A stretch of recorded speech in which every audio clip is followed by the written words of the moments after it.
मना करने में, हटाने में आपका मन नहीं है क्योंकि आपने फ्री में यूज किया। तो ये बड़ा इंपॉर्टेंट है कि आप अपने कस्टमर को कुछ ऐसा, इसको क्या बोलते हैं, जैब जैब जैब, हाथ आगे लाइए, गिफ्ट गिफ्ट, फिर आप गिफ्ट गिफ्ट गिफ्ट, आस्क, इसको बोलते हैं 80-20। तो अगर आप थोड़ा सा इन्वेस्ट करते रहते हैं इसके चक्कर, एक बार खड़े हो जाइए, everybody please stand up for क्या। देखो जब भी किसी को डांटना भी होता है तो उसका भी तरीका है, जरा हाथ पैर आगे लेंगे, दाएं पाँव आगे लेंगे। हाँ, अच्छा, अगर आपको अपने बॉस को, कितने लोग जॉब करते हैं, कितने लोग एम्प्लॉय, जहाँ बनाइए वैकेंसी, कितने एम्प्लॉय, बहुत कम। अगर आपको अपने एम्प्लॉय को मिर्ची खिलानी हो तो खिला सकते हो। रूल क्या है, हाथ आगे लो, मुझे 40, पीछे ना मुझे 40, पीछे ना 20, 40, और डाल सकते हैं इसको, हाँ 40, 20, 40, 20 क्या होता है, 40, 20। आप एक बड़ा सा स्पंज का रसगुल्ला, उसके नीचे चॉकलेट ट्रफल, अब 20 में मिर्ची दे दो तो दिक्कत नहीं है, इसको बोलते हैं 40-20। यानी कि 80% अच्छाई के बीच में 20% करेक्शन दे दो, चल जाए। वही कस्टमर के साथ है। हेलो हेलो, ये 40-20 प्रिंसिपल। गाइस, बैठिए, आपको लिस्टरीन की कहानी सुना। लिस्टरीन, जब ये जोसेफ लॉरेंस ने डेवलप किया था लिस्टरीन फॉर्मूला, तो ये बेसिकली इसकी पॉपुलैरिटी वेस्ट में थी कि इस माउथ वॉश को यूज करते हैं for a fresh face, before kissing, लड़का लड़की का इस्तेमाल करते किस करने से पहले। जब इसको इंडिया लाया गया 1920s में, फेल हो गया क्योंकि इंडिया में इसको गलत प्रोडक्ट की तरह देखा था। क्यों चलेगा, नहीं चलेगा इंडिया में? क्या आप इसको ये नहीं बोल सकते कि आप इस चुंबन की प्रक्रिया से पहले इसने नहीं करता? तो जब तक आपको कस्टमर समझ में नहीं आया, रीलॉन्च किया लिस्टरीन को माउथ कॉजिंग बैड ब्रेथ के लिए, जर्म्स को खत्म करने के लिए।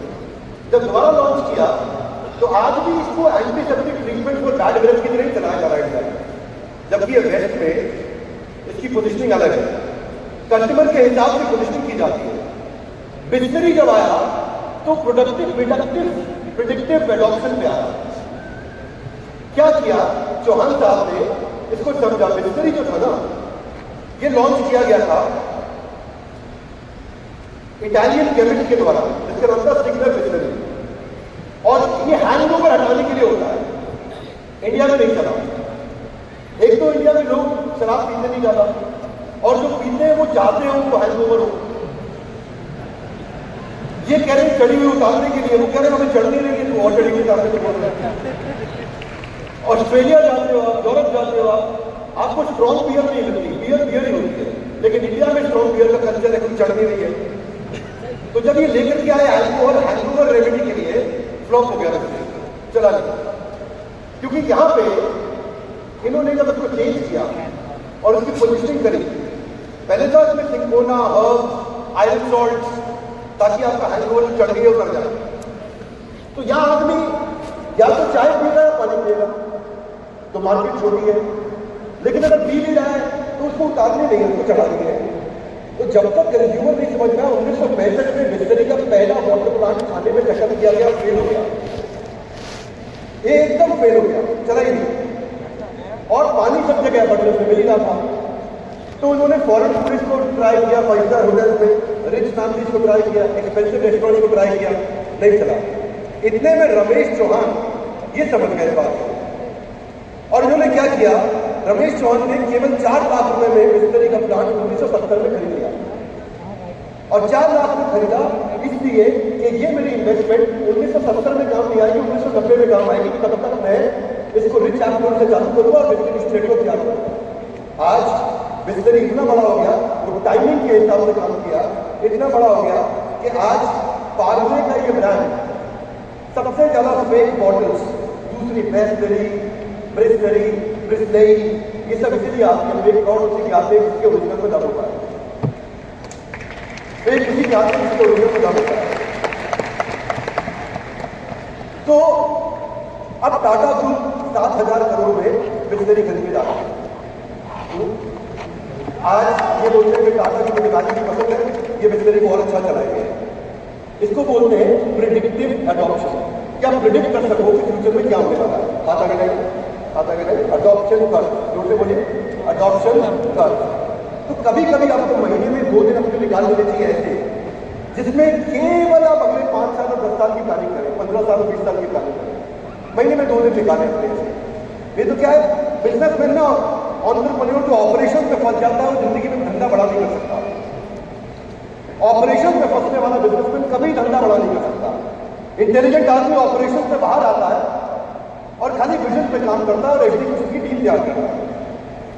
आप जानते हैं टीचर उतना ही कमाएगा जितना पढ़ाएगा, लॉयर उतना ही कमा पाता है जितनी उस कोर्ट में डेरे देता है, एस्ट्रोलॉजर उतना ही कमा सकता है जितनी वो पत्री देगा, एक आर्किटेक्ट उतना ही कमाएगा जितने घर डिजाइन करेगा, इंटीरियर डिजाइनर उतना ही कमाएगा जितने मकान डिजाइन करेगा, एक डॉक्टर उतना ही कमाएगा जितने पेशेंट से मिल पाएगा। पर एंटरप्रेन्योर ऑपरेशन से बाहर आता है, ऐसा मॉडल बिल्ड कर जाता है कि वो दुबई के बीच में लेवरेज गिरा होगा और पीछे उसका धंधा भारत में अपने आप बढ़ता चला जाता है, बढ़ता चला जाता है। लेकिन जब तक गले में बैठा रहेगा व्यापारी, टिश्यू पेपर कितना निकाल दिया टॉयलेट में, आज कितना प्रिंट आउट निकाल दिया, कागज वेस्ट कर रहे हो और छोटे छोटे खर्चों को कंट्रोल ही करता रहेगा, नहीं बढ़ता। तो हम बात कर रहे हैं प्रॉस्पेक्ट की, कस्टमर की। कस्टमर को समझना क्या है। फेयर एंड लवली इंडिया में आया था 1970s में, तो वाइटामिन फॉर्मूला क्रीम के नाम से आया। वाइटामिन फॉर्मूला क्रीम चला नहीं, वाइटामिन की अवेयरनेस थी और लोगों को वाइटामिन चाहिए नहीं, उनको हेल्थ चाहिए। और ये जिस चीज के लिए आया उसकी पोजिशनिंग गलत। आता कि नहीं? आता कि नहीं? कस्टमर सिग्नल देता है, कस्टमर सिग्नल, कस्टमर सिग्नल देता है। इंडिया में लड़कियां ऑब्सेस्ड थी फेयर स्किल्स से, और लड़कियां ही नहीं, पूरा भारत ऑब्सेस्ड था फेयर स्किल्स। जॉब नहीं मिलेगी, शादी नहीं होगी, कॉन्फिडेंस नहीं आएगा। हुआ क्या कि यहाँ तो बच्चा भी गुड़िया भी खरीदता है, तो उसे गुड़िया भी गोरी चाहिए, काली नहीं चाहिए। और इतना ही नहीं, कैरम खेलते हो तो उसमें काली गोटी के 10 नंबर, सफेद गोटी के 20 नंबर है। सफेद का ऑब्जेक्शन इंडिया में इतना ज्यादा था कि बॉलीवुड ने इसको मल्टीप्लाई कर दिया। गोरी तेरा गांव बड़ा प्यारा, कभी गाना नहीं है, काली तेरा गांव प्यारा, चमक आता गोरे रंग में ना इतना घुमा कर, गोरा गोरा गोरा गोरी है कलाइया, तो ला दे मुझे। हम काले हैं तो क्या हुआ, बेचारा देखो डिप्रेशन का गाना है, दिलवाने जस्टिफाई कर रहा है। हम काले हैं तो क्या हुआ, जस्टिफाई कर रहा